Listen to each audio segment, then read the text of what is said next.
My husband brought home a python without even asking me, saying it's always been his childhood dream, but now it's become my worst nightmare and I'm not sure our marriage will survive. 6 months ago, our corn snake unexpectedly died.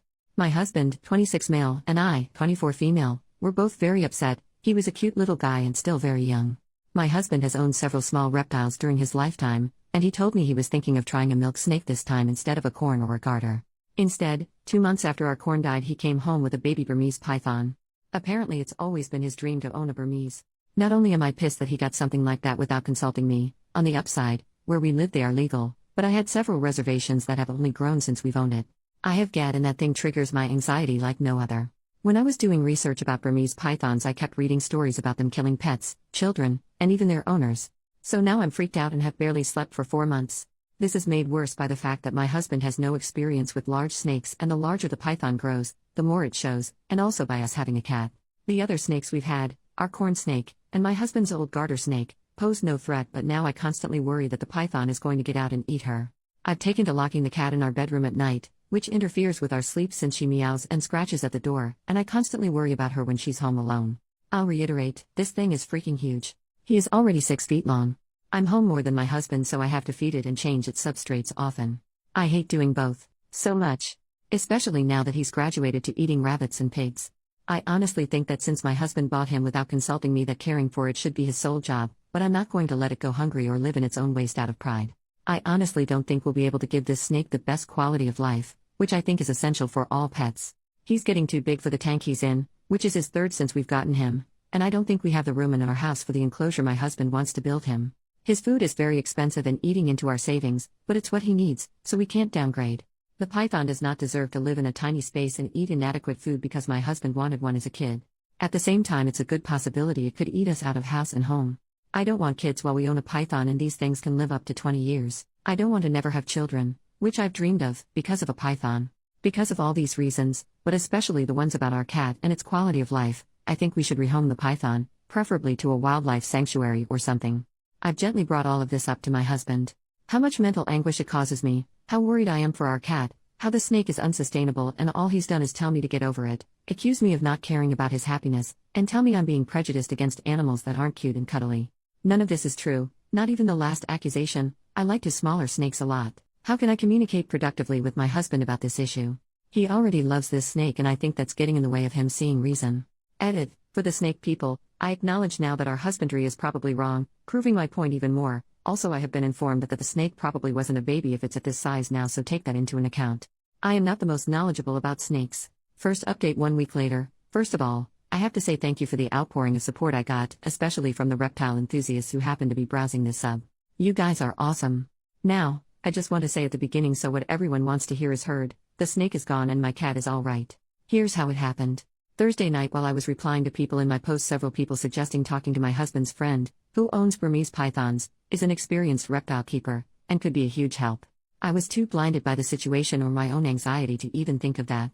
I messaged him on Facebook Thursday night and told him the situation. He was shocked at just how bad things were, but apparently he tried to warn my husband that owning small snakes and then jumping to a Burm is like thinking owning house cats makes you qualified to own a tiger, but my husband didn't listen. He's been busy going to reptile shows. Dude breeds venomous cobras. He's kind of a badass, so he only saw the snake in person once when we just got it and was immediately disturbed when I told him about the overfeeding, my husband's desire to start it on live food, and the fact that it free roams and is handed alone. He told me he'd come over the next day, Friday, and give my husband a real talking to, as well as do anything he could to help us rehome it.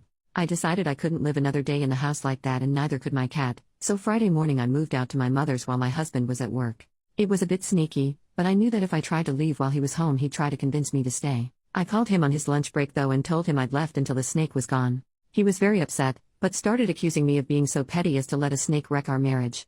I had nothing productive to say to that, so I told him I'd talk to him later. Well, my husband's friend was so angry at what he saw of the snake that when he got to the house when my husband was home from work, he gave him the tongue lashing of his life, and told him in plain terms that now that he saw how woefully inadequate we were as big snake keepers, there was no way he was going to let the snake stay at our house. Being yelled at really affected him. When my husband drove over to my mother's to talk to me, he looked like a kicked puppy. He broke down and told me that he loved me, that he was sorry for the hell he put me through, and that it had taken having reason yelled to him by an expert for him to really see what was going on, and that he understood now that the snake could no longer live with us. I know that at that point that the sorrow he felt was due to having his snake taken away, not of real understanding, not yet. So don't worry, he's not completely off the hook. It was cathartic to hear though. His friend contacted a herpetology society he works with regularly and then, a member of that society whose specialty is rehabilitating snakes that irresponsible pet owners get and then mistreat on his ranch. So Snake went yesterday to this guy's ranch, where he'll be fed the right food and go on a diet apparently, and live in a space big enough for him. My husband and I have talked a lot about this and he acknowledged that his fervent desire to fulfill his childhood dream made him careless and selfish, that he wasn't trying to be malicious towards me, but he just wanted the snake so badly he'd do and say anything to keep it. It still seems like, though, that he hasn't learned, which I'm not expecting this early but is still a mite disappointing. He talked yesterday about getting a ball python and I put my foot down. I don't think we should get another snake for a long time. On Sunday I sat him down and asked him to tell me the truth of how he got the python, because walking into a pet shop for a milk snake, and just finding a Burmese was sounding more and more implausible the more I thought about it. He admitted that he arranged to get one with a breeder online while he was telling me he wanted a little snake, meaning he was actively lying to me. This breeder is also a state away, meaning my husband participated in something illegal when he met up with him to get it, since transporting Burmese pythons across state lines is against the Lacey Act. I'm very angry about this. I'm upset about his lies, and I'm upset that he blew me off for months. He admitted he lied just because he knew I'd say no, which shows such an immaturity that almost disgusts me. I'm upset that he broke the law. I'm upset that he only listened to what I told him when it came from someone else. Apparently he's been having a quarter-life crisis that he didn't tell me about, because he feels that he should have accomplished more with his life at 26, he never went to college. I feel sympathy for him with that. But that's no excuse to treat me badly. I moved back home with Kitty last night, but our marriage is in severe jeopardy right now due to the lying and the lack of respect my husband has shown me. But I made vows to stick with him and I don't take those lightly. We're going to be getting counseling, which I hope will make him really see what was wrong with what he did, rather than a knee-jerk response to being in trouble, so to speak, and will strengthen us. If not, well, I'll have to consider my options. Second update 1 month later. Hi, I'm back. The snake is still gone, but I guess I'm coming back out of desperation. People messaged me wanting to know how I was doing anyway. On the surface, therapy has been going well. My husband has been doing everything right. He's been contrite, open-minded, and treats me like a princess at all times. I can tell at home that he's making a conscious effort to listen to my opinions and thoughts, and incorporate our therapist's suggestions into our lives. I feel like the hugest jerk saying this, but I don't think it's enough. Over these past weeks I've had to come to terms with the fact that something about how I view my husband has fundamentally changed. And finally, after extensive soul-searching a few days ago, I realized what it was. I have no respect for his intelligence anymore, after all this. That is very, very important to me. And now it's just gone and I don't know how it can come back without him getting a personality overhaul. It's killed my physical attraction to him.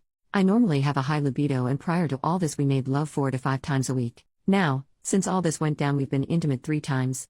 To be fair, while the snake was here we were down to 2 to 3 times a week, but it was still more frequent than this. Despite all the changes he's making he's still himself and I don't think I can like who I know him to be now. He's still his goofy, absent-minded self who needs me to balance the checkbook and pack his lunch.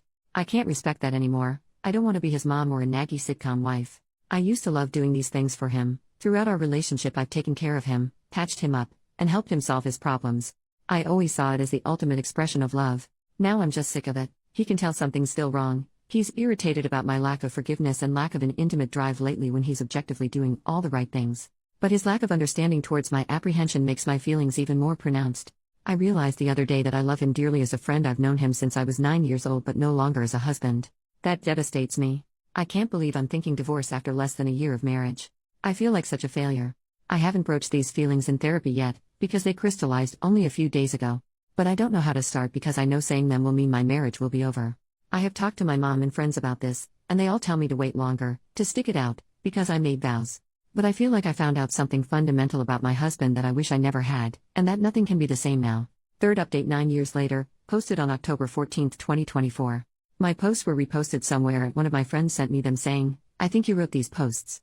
And reading them, yeah, I did. A lot of people seem to be wondering what happened to me, so I logged into this account for the first time in almost 10 years to give one final update about what happened. Basically, my ex-husband brought home a Burmese python after telling me he wanted a milk snake. I was really scared of it and anxious, and he was dismissive of my worries. I ended up getting the snake shipped off to a reptile ranch, but it absolutely shook my trust in my ex because he was lying to me. It also made me realize he relied on me to do everything for him like a second mother, and that I hated that. I really tried to work through the feelings I posted in the second update, but after 3 months, we separated. It's totally okay if you judge me for this because I judge myself. After being separated for half a year, we ended up making love. My grandma had just died. I was devastated, and he came to the funeral to support me, and because he'd known her forever and loved her too. We went home together after the family lunch and we ended up having comfort love making. Neither of us wanted kids at that point, but my IUD had slipped into my cervix at some point before this and I ended up getting pregnant. Both of us were unsure about introducing a kid into our relationship, but decided to get back together and make another effort. I had always wanted to be a mom, and didn't want to abort. We found out pretty early into the pregnancy that it was actually a molar pregnancy. Meaning that instead of a normal fetus, I was pregnant with a tumor. I had the mole removed, but I was one of those lucky people who develops cancer from their molar pregnancy. Luckily the cancer was caught when I was only at stage 2 and responded really well to chemotherapy. I've been cancer-free since 2016. However, my ex's behavior when I was extremely sick from chemo, we had stayed together after losing the pregnancy, caused me to put my foot down and want to divorce. He wouldn't, or couldn't, pick up the slack around the house, and I couldn't deal with it anymore. I felt like I couldn't depend on him for anything, not even when I had cancer. Literally a week after I was told I was cancer-free, I told him I was moving out and wanted a divorce. I lived with my mom for a year while our divorce was being finalized and a bit after it, and then decided to get a job in a new city because I needed a new beginning. I also decided to fulfill a dream of mine I'd been mulling over for a while and went back to college to get my BSN in 2017. I graduated in 2019 because I was in an accelerated program for people who already have another degree, and I now work as a neonatal nurse. The job can be really wearing and difficult, but it's so amazing watching tiny and sick babies grow and thrive and eventually leave. I feel like I've found my calling. I also met a guy in my class when I went back to school. We were just friends for 2 years, because I didn't feel ready to date, and then in 2019 we started dating. That guy is now my husband. We got married in 2022. My current husband is the most amazing man and partner I could have ever asked for. I can fully lean on him, and him on me. And I don't have to ask him to please pick his socks up off of the floor. He even does most of the cooking because I hate cooking. Due to my cancer treatment, I went into premature ovarian failure, so we are going to start IVF in the new year with eggs I had frozen before my chemo began.